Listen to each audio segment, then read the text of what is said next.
The running stitch is the basis for all slow stitching, but it's anything but basic. Join me today as I show 2 methods to create the running stitch, and then I'm going to show how slight variations in stitching can create 3 different patterns full of texture and incredible beauty. I'm glad you're here. Let's get started. The sample I'm working on today is a mid-weight cotton, 7.5 by 5 inches, and it's backed with wool blend felt. You don't have to use felt to back your stitching. This is just my preferred way to work. You could also use 2 or 3 layers of fabric on top of each other and stitch into that. The thread I'm using today is pearl cotton, size 8, and the needle I'm using is a chenille needle, size 24. You can use any size thread and whatever needle that you choose for the stitches I'll be demonstrating today. I've also got my pin cushion beside me. This is my newest pin cushion, a Biscore New, and I'm really enjoying using it. And if you'd like to make your own, I'm going to put a link in the description so you can see that video to make your own pin cushion. These make great gifts. So the first method I'm going to show today for the running stitch is the stab stitch method. And that's where you're going all the way to the back and all the way to the front with each stitch that you're taking. So I've come up from the back and I'm going to go in and make my stitch and pull my thread all the way to the back. And then I'll come up again where I want my next stitch to be and pull my thread to the back again. So that's a fairly straightforward way to create a stitch.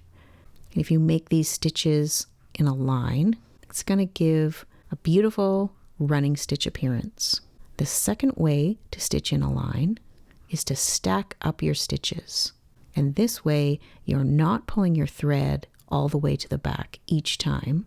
You're working on the front and you're stacking up stitches as many as you like.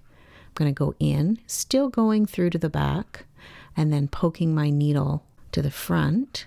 And then you can pull your stitch all the way through. So you can take 1 stitch at a time with this method, or you can stack them up, coming out where you want that stitch to be. And then you look at the tip of your needle where it's come out, and that's going to be the length of your stitch where it goes back in. And you can bring it out again,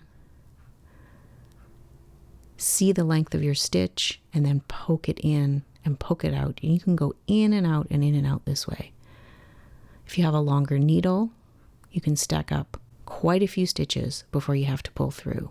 And as you practice this stitch, you most likely are going to come into a natural way of stacking. You're going to have a number of stitches that you prefer to stack before you pull through. So here I'm at the end of my line of stitching. So this is a good place to go back and use that first stitch, the stab stitch, and pull my thread to the back. Then I can turn my work and I can come back up again and begin stitching. And at this point, I can stack my stitches up or do the stab stitch, whatever I want. So I'm going to stack up some stitches here to begin. I usually only do 2 or 3, but some people like to do many, many more and bunch their fabric up before they pull it through. So again, with this method, you can do 1 stitch at a time, or you can do multiple stitches. But you're always working on the front of your work. And here I'm at the end, and instead of taking that stab stitch for my last stitch, I'm going to just poke my needle through to the back and pull it through. And then I can turn my work and keep going. So now that I've shown 2 methods to create your stitches, the stab and the stacked, I'm going to show 2 ways to create the lines that you're stitching. In this first group of stitches here, I've made parallel lines. So after stitching my first line, when I came back to stitch more, I matched the stitch width and the stitch distance to create parallel lines in my slow stitching. And if I tilt the fabric, you may be able to see that it creates these wonderful bumps or hills in the fabric. There's these beautiful textural lines that are created by these parallel lines that are stitched. So this is a really nice, relaxing way to stitch. After you've created your first row, you don't have to do much thinking. You already have your template of stitches set for you, and you can just follow them and stitch as many lines as you want. One thing to be aware of when you're creating these parallel lines and you're stacking up your stitches is not to pull too tight. You want to find a nice tension where you're pulling your thread tight enough to create those ridges in between the stitches, adding that texture, but not so tight that your fabric is distorted. So at the end of each line of stitches that you've stacked up and pulled through, you can run your finger across and just make sure that you have the tension level that you want. And the second way to create your lines of stitches is to offset each row. So in this sample, every other row is parallel.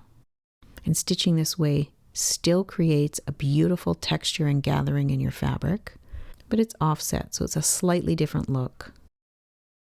So to create this offset stitch, I'm going to bring up the point of my needle in the middle of the stitch from the row before.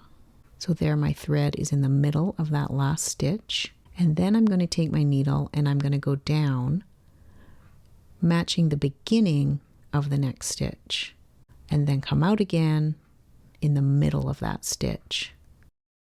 So down at the beginning of the stitch and up in the middle of the stitch. You can do this the stab stitch method, or you can stack your stitches up.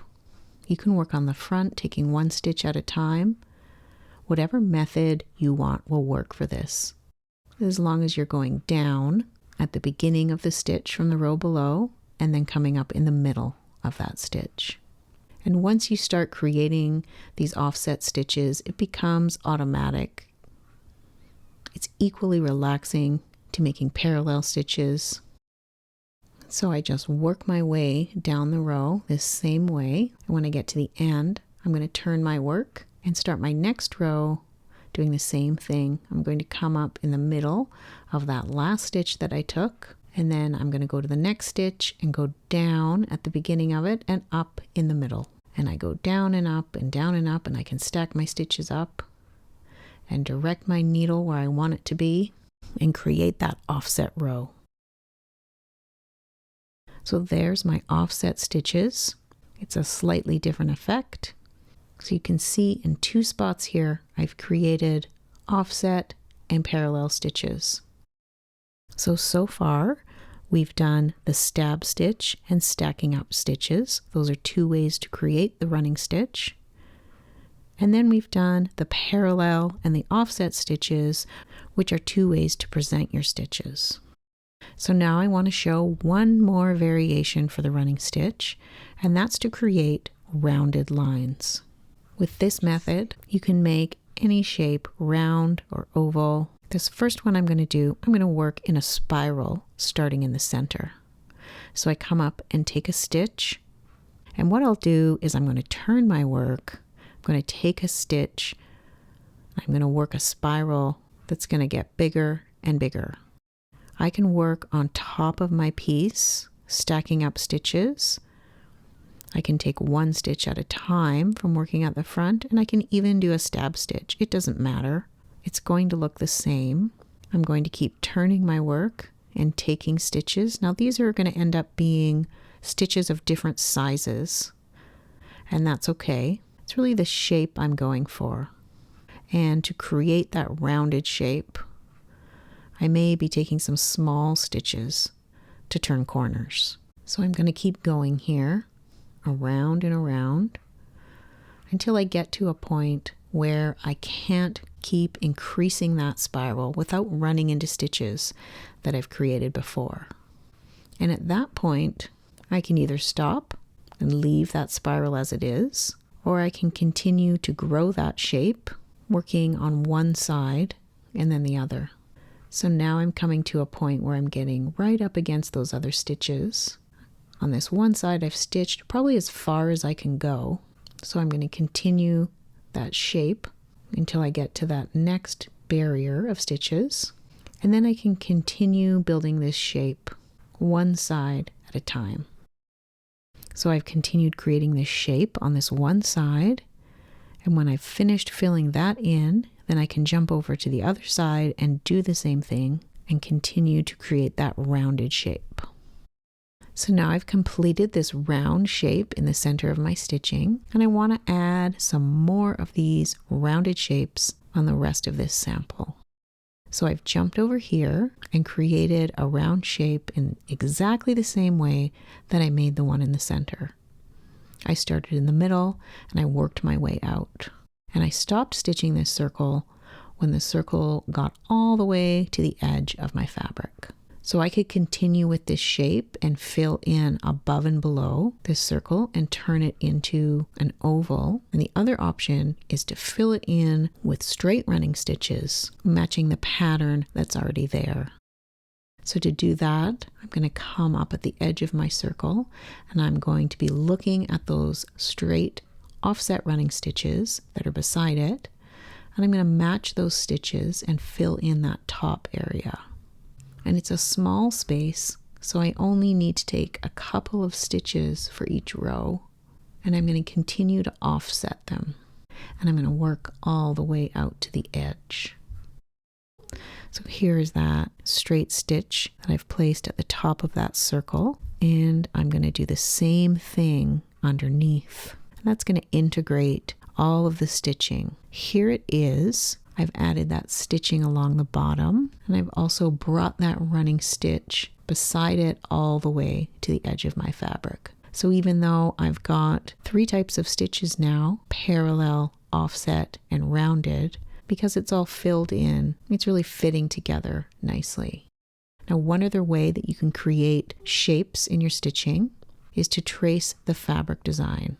So I'm going to create some oval shapes here, tracing over this white design in this unstitched area. And so this method is really straightforward because your pattern's already there and you just need to trace it. And you can use whatever type of stitch works here to make it fit. I usually use a combination of working on the front and doing the stab stitch and pulling my needle and thread to the back. So I've done my first row, tracing those 3 bumps, those 3 shapes, and I can just continue following those lines and filling everything in. And I have the option here of doing what I did with the other circle. I could continue those offset running stitches, or I can just continue creating these 3 bumps. So here I've made several lines tracing that same shape, and I like that this is different than the other stitching on this piece. So I'm going to continue. I also have one other spot up at the top here that's not stitched, and I can do the same thing and trace these roses that are here and create some rounded shapes. So now to fill in this area, I've decided to create some straight running stitches, and I decided to go in a different direction. I'm using that same method of offset stitches, and I'm going to continue filling in that background all the way across. So you can see that that's filled in now. So that stitching is denser than some of the other stitching. So you can see the impact that your spacing of stitches and spacing of rows has on your running stitches. And now I'm going to come in and fill in the center parts of those shapes. So all the areas are covered. And now I'm going to do the same thing in this last area that's unstitched. I'm going to trace these shapes, continuing to use running stitches, trace the shapes, and fill in the background. And I'm going to mimic what I did on the right. I'm going to place these stitches closer together, so it's going to have a different effect than the stitches that are below it. And I just keep working back and forth, following those shapes. It's really relaxing, just following the shapes and tracing and tracing. And in this last little bit that isn't filled in, I'm going to do some parallel lines. I'm going to put all the stitches fairly close together, so I have that same intensity of stitches. And now that part is filled in. So here's my sample complete. I've used 2 different methods to create the stitches, and I've used 3 different patterns. My parallel stitches look good, my offset stitches look good, and I really like the addition of the rounded shapes. And remember that the spacing and intensity of your stitches is going to affect the overall look of your piece as well. If you've created a sample like me, you might be wondering, what can I do with this stitched piece? How about make a drawstring bag? This piece is the perfect size. I'm going to link to some videos that can show you how you can take a stitched piece just like this and turn it into an incredibly beautiful drawstring bag for yourself or for a gift. You can even stitch together multiple pieces like this and make a bigger project. I hope this has given you some ideas and inspiration for using the simple running stitch to create a beautiful piece of slow stitching. Thank you so much for joining me. Until next time, happy stitching.